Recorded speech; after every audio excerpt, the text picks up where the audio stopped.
Mga kapuso, habang palapit ang Pasko, lalong bumibigat ang trapiko sa ilang kalsada gaya po sa EDSA. May alternatibong daanan sana o mabuhay lanes pero illegal namang pinaparandakan. Tinutukan yan ni Oscar Oida. Ilang linggo na lang, Pasko na. Daman nyo na ba ang traffic? Kaya naman ngayon pa lang ang MMDA muli na raw tututukan ang mga mabuhay lanes o yung mga alternatibong ruta sa Metro Manila. Para makatulong ito sa pagbawas ng traffic sa EDSA, dapat walang mga sagabal.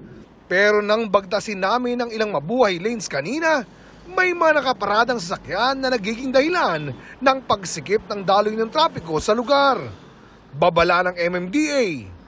Huwag mo silang maggugulat kung araw-arawin or every other day may iikot sa kanila para manghuli along mabuhay lane. 1,000 piso ang multa para sa mga illegally parked na may driver.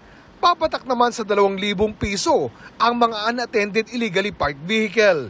Dalawang teams ito, isang umaga, isang hapon, and they need to at least 10 areas ng kanilang district para lang mag-ikot at mag-issue ng mga citation ticket dun sa mga illegally parked along mabuhay lane. Patuloy naman ang paghihigpit sa EDSA busway dahil may mga illegal pa ring dumaraan rito. Tulad ng driver na ito ng isang government vehicle. Di daw niya alam na bawal na ang mga government vehicle sa busway. Kasi nagtanong kami sir, doon sa munyo sir, nagtanong ako sa MMDA, pwede pa daw, pwede yung mga government vehicle sir sa bus lane. Sabi sir, di na namin alam na bawal sir. Hindi po naman talaga namin alam.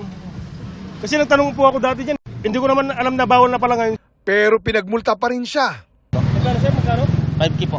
Ha? 5K. Hindi lang naman kayo.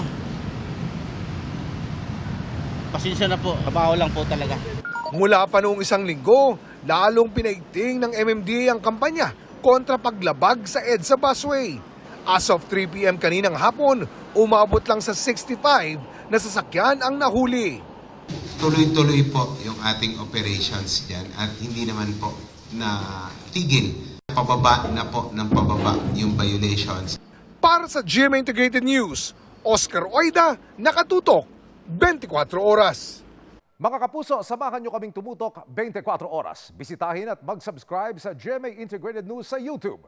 Sa mga kapuso abroad, bisitahin ang GMA Pinoy TV at www.gmanews.tv.